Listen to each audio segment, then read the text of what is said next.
Assalamualaikum warahmatullahi wabarakatuh. Apa kabar anak-anak ustazah yang hebat? Semoga antum sehat selalu dan dalam lindungan Allah Subhanahu wa taala. Amin amin ya robbal alamin. Pada kesempatan kali ini ustazah akan melanjutkan pembelajaran kita di muatan IPA. Di tema 2 subtema 1. Untuk anak ustazah, silakan siapkan buku antum, buku temanya, antum buka halaman 81. Untuk mengawali pembelajaran kita, mari kita berdoa terlebih dahulu ya. Bismillahirrahmanirrahim.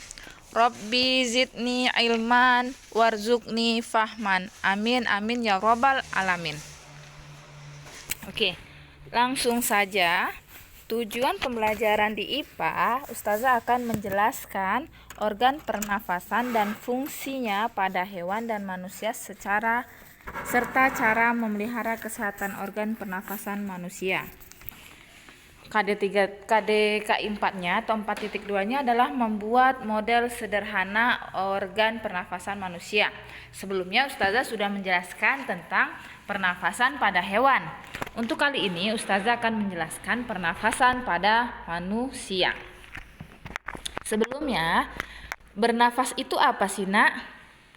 Bernafas adalah proses mengambil udara, oksigen atau O2 dan mengeluarkan karbon oksida maksud ustazah, dan mengeluarkan karbon dioksida atau CO2, uap air dan energi ya. Bernafas itu adalah proses mengambil udara, oksigen dan mengeluarkan karbon dioksida ya. Semua makhluk hidup bernafas, kita juga bernafas. Nah, sobat belajar atau anak ustazah, mari kita belajar lebih lanjut tentang pernafasan. Sistem pernafasan pada manusia. Manusia bernafas untuk masukkan udara ke dalam tubuh. Udara mengandung oksigen. Oksigen dibutuhkan untuk mendapatkan energi dari makanan. Energi itu menggerakkan semua proses kehidupan yang sangat penting pada tubuh manusia atau tubuh kita ya.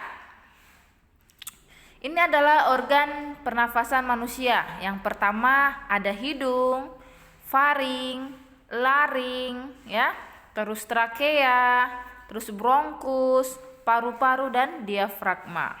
Oke, akan ustazah jelaskan satu persatu. Kita mulai dari hidung. Hidung ini udara masuk melalui lubang hidung ke dalam rongga hidung. Di dalam rongga hidung terdapat rambut-rambut pendek dan tebal untuk menyaring dan menangkap kotoran yang masuk bersama udara. Selain disaring, udara yang masuk dilembabkan oleh selaput hidung ya. Itu adalah bagian pernafasan dari hidung. Fungsinya untuk menyaring debu dan kotoran yang masuk ke hidung ya, yang disaring oleh rambut-rambut hidung. Selanjutnya, antum bisa lihat bagian-bagian hidung pada gambar ya. Di situ ada bagian-bagian hidungnya. Ada tulang hidung, serabut saraf pembau, serabut saraf ke otak, silia saraf pembau dan lendir. Itu fungsi dari bagian hidung. Selanjutnya adalah faring. Faring atau tenggorokan merupakan persimpangan antara saluran pernafasan pada bagian depan dan saluran pencernaan pada bagian belakang. Faring adalah nama lain dari tenggorokan dan berperan untuk pernafasan sekaligus pencernaan makanan. Air dan udara yang masuk ke dalam tubuh akan melewati faring sebelum masuk ke sistem pencernaan atau pernafasan ya. Selanjutnya adalah laring. Lihat bagian gambar laring ya. Laring atau teka atau jakun terdapat di bagian belakang faring. Laring terdiri atas 9 susunan tulang rawan berbentuk kotak ya. Peran laring melampaui pengangkutan gas melalui sistem pernafasan. Tanpa organ laring ini, terutama terdiri dari otot dan tulang rawan, kita tidak akan dapat berbicara karena di laringlah lipatan vokal ditemukan ya. Ini adalah laring, lihat bagiannya. Selanjutnya adalah bronkus ya, bronkus. Bronkus merupakan percabangan dari trakea serta terdiri atas bronkus kiri dan bronkus kanan. Fungsinya adalah untuk melembabkan udara pernafasan sebagai tempat menyaring udara pernafasan, sebagai penghubung trakea dan paru-paru. Itu adalah fungsi dari bronkus.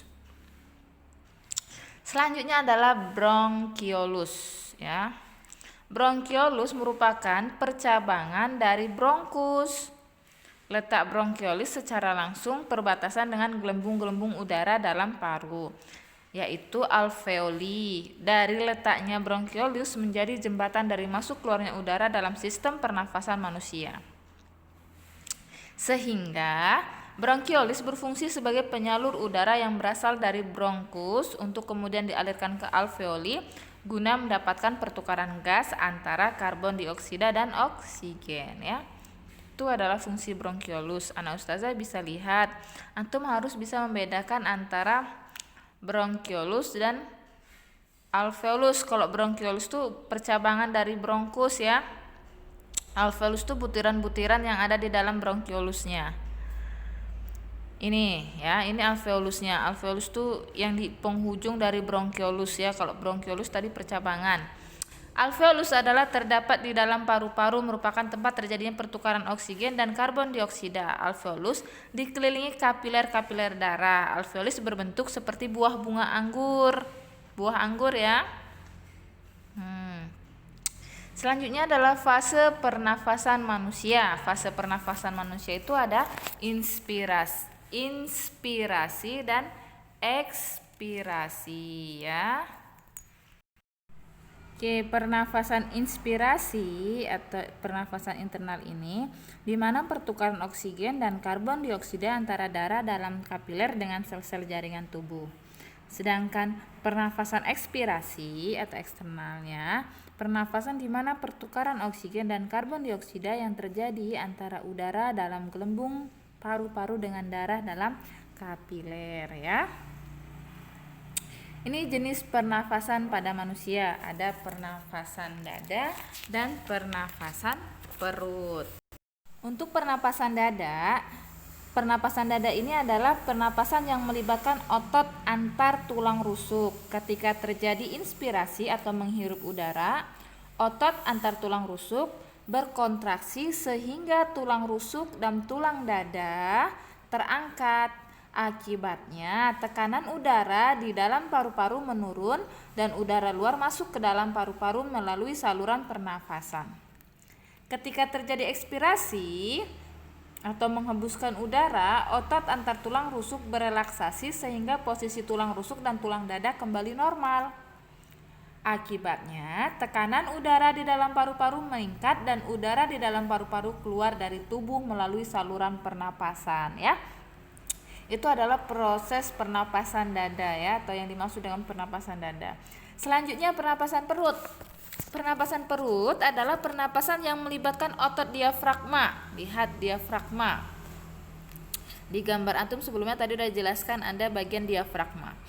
Ketika terjadi inspirasi, otot diafragma berkontraksi sehingga dada menjadi terangkat dan membesar. Akibatnya, tekanan udara di dalam paru-paru menurun sehingga udara luar masuk ke dalam paru-paru. Ketika terjadi ekspirasi, otot diafragma berelaksasi sehingga posisi dada kembali normal. Akibatnya, tekanan udara di dalam paru-paru meningkat sehingga udara di paru-paru keluar, ya. Itu tadi proses pernapasan perut dan pernapasan dada, ya. Selanjutnya, antum kerjakan soal latihan halaman 81, dikerjakan langsung di buku tema poin A, B, C, D, dan E. Mudah-mudahan anak ustazah paham yang sudah ustazah jelaskan. Antum untuk sistem pernafasan pada manusia, antum fokus saja ke bagian-bagian proses sistem pernafasan pada manusia. Yang pertama dari rongga hidung, terus apalagi siap rongga hidung, terus ke faring, laring, trakea, bronkus, bronkiolus, dan alveolus, ya. Perhatikan bagian-bagiannya dengan baik, Oke, cukup sekian yang Ustazah jelaskan. Mudah-mudahan antum paham dan mengerti. Kalau kurang paham boleh langsung hubungi Ustazah atau mereplay kembali video Ustazah. Ustazah akhiri dengan penutup majelis. Subhanakallahumma wa bihamdika asyhadu alla ilaha illa anta astaghfiruka wa atubu ilaihi. Wassalamualaikum warahmatullahi wabarakatuh.